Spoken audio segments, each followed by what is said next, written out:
Well, my name's Abdul Malik Taylor. I'm in my 40s. I used to be a Hindu and I embraced Islam 25 years ago. I'm divorced and I had a couple of life experiences. One was on my conversion, suffered domestic violence from my family. Had another life experience, another round of domestic violence in my marriage.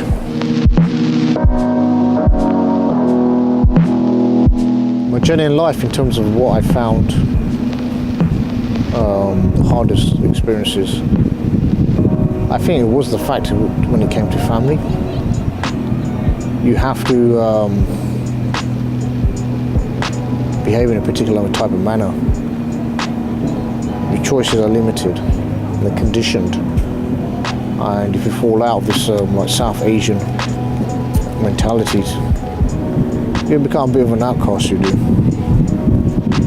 And when I had embraced Islam, I had left the Hindu faith, and my family members didn't like it. And it's quite strange because I actually used to be a practicing Hindu. At that time, I was seen as all, the one to be looked up to. But when I embraced Islam, then I became like a piece of dirt on the street. And I was beaten up by my family members. Given an ultimatum, get out of the house, give up the faith, new faith. I had no option but to leave. And then that didn't stop my parents trying to track me down, and the abuse still continued. I moved around in the borough of Wolverhampton Forest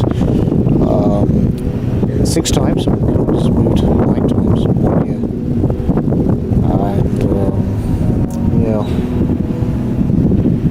But then that experience itself, the way I look back at it, was that Allah was preparing me for worse to come. And that was when I was married to a born Muslim who was a divorcee with 2 kids. And looking back, she had some serious issues, to be honest, where it was that same mentality of the South Asian that you can't speak out of the family. You bring dishonor to the family, and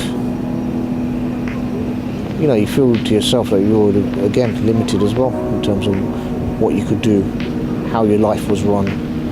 And looking back, I was given some advice from some people back during the time of the heat of it, and they said to me, Abdul Malik, move on. Forget your marriage, forget your kids, just move on with your life and get remarried. And unfortunately, I didn't take their advice, and I suffered even worse. And if I could turn back the clock, I would have taken the advice and pulled out of the marriage a long time ago. I think these life experiences actually made me change in a way that I would never really accept what people were telling me. And that doesn't matter whatever position that people could be in. So it could be in a position of authority, that could be the police, that could be the local authority or social services. It would also be a school as well. From what I've seen or from what I've caught people out upon, it's unbelievable. And it does make me wonder how far people are prepared to go and do cover-ups. It's given me more resilience, that if there is something that's happened, I won't give up until it's been resolved. And resolved is to my liking, not to others. Well, as I say, sometimes that takes us a lot of thick blood. And being a male, when it comes to issues of domestic violence, people don't really care about you. People sometimes think you're making it up. People sometimes think, oh, you must have brought it upon yourself. in reality you think to yourself, well, you didn't. Whilst I was having these experiences, my first round of life experience was very isolating. It was. I mean, I had a brother and sister that put me up in their house in the beginning, and they kind of were giving me support. But what happened then afterwards, my father died, and then I had to move back home. And during that period, there was no one visiting me, which I found very isolating. And something that I would do back then, I would just put on a videotape of Tarawih prayers that were happening in Mecca, and I would just watch it. I'd just sit there and watch it. You know, the videotape was about 3 hours long, but whilst I was there by myself, I just put it on 20 minutes, 30 minutes, 40 minutes. I would just keep watching it, and that in itself kind of gave me a bit of a boost. And it was just like, you know, in some ways I don't have human beings around me, but having the words of Allah, of God, around me were perhaps more supportive. And even in the second experience of domestic violence in the marriage, slightly different. You know, I was playing Quran as well, and I'd actually put out sometimes pleas of help on my Facebook, but people weren't responding. People told me afterwards, yeah, we saw it, and but they weren't responding. And that was even more tougher, because this time you knew many Muslims, but the Muslim community, I found at that time, did actually let me down. And it's something that perhaps I've got to learn, that in terms of this, the Muslim community or Muslim communities, sometimes you have to do things by yourself, and you can't have reliance upon them. I think I became more confident, especially after I started to speak about my experiences. And there are people out there in the media that don't, or even in the, as I said, community, that don't want me to speak about my marriage situation and male domestic violence. They don't mind me speaking about my conversion, because that was about 20 years ago. But marriage situation, they don't want that. That's still a taboo subject in the Muslim community. And Muslims really need to move on and recognise that 40% of all cases of domestic violence are male victims. And that's quite shocking to people when I make mention of it. Some people think the figures may have been manipulated. Other people take a laugh and say, where I've got that from, made it up, etc. So they haven't. It's this research that's been done. But it's a shame in some ways, to be honest. Ramadan, Eid, for most converts to Islam, isolated. And I know people are trying to address this issue, but where's it got in 20 years? It's still there. What can be done for Eid? Could there be an open invitation? Do people want to book up? The few events they're too far for everyone else who come from all parts of London, etc.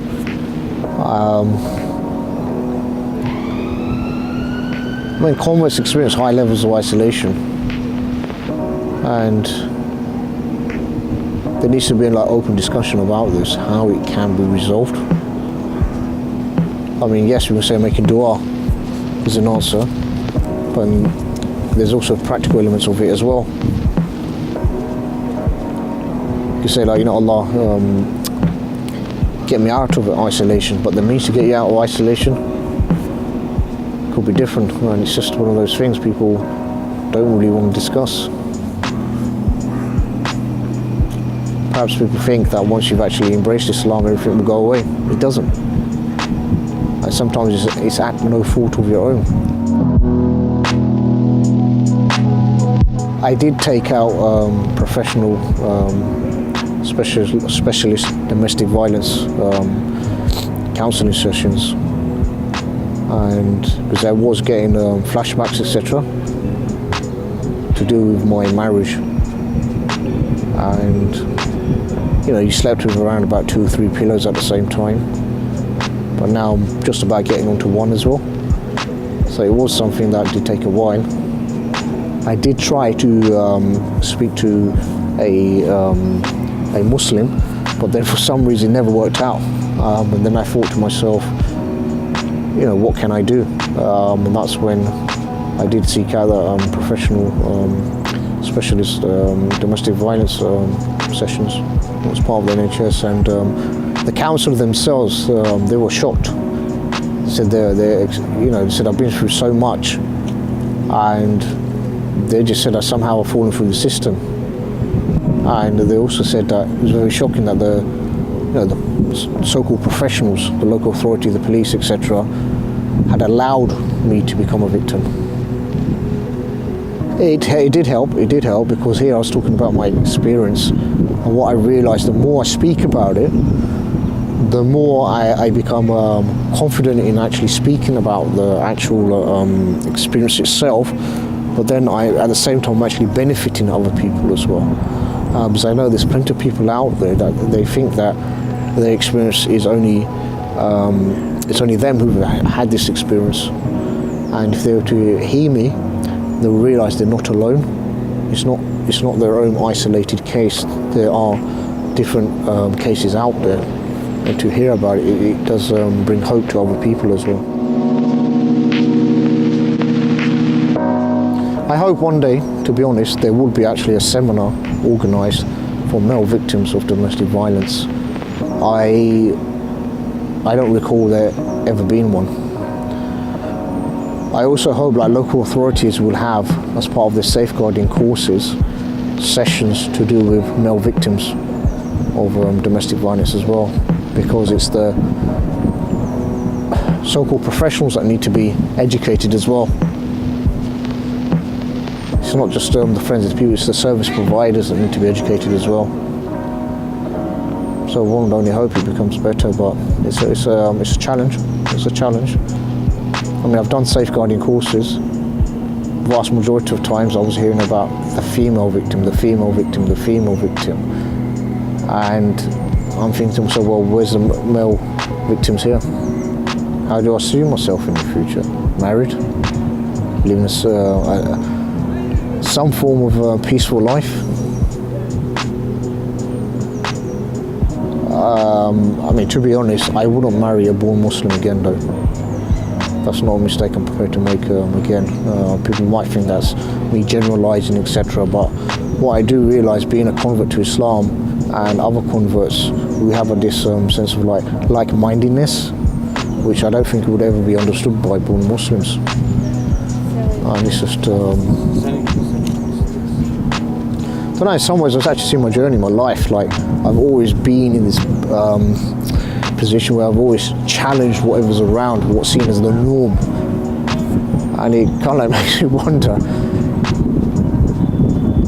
if I was to get married, who would I be marrying?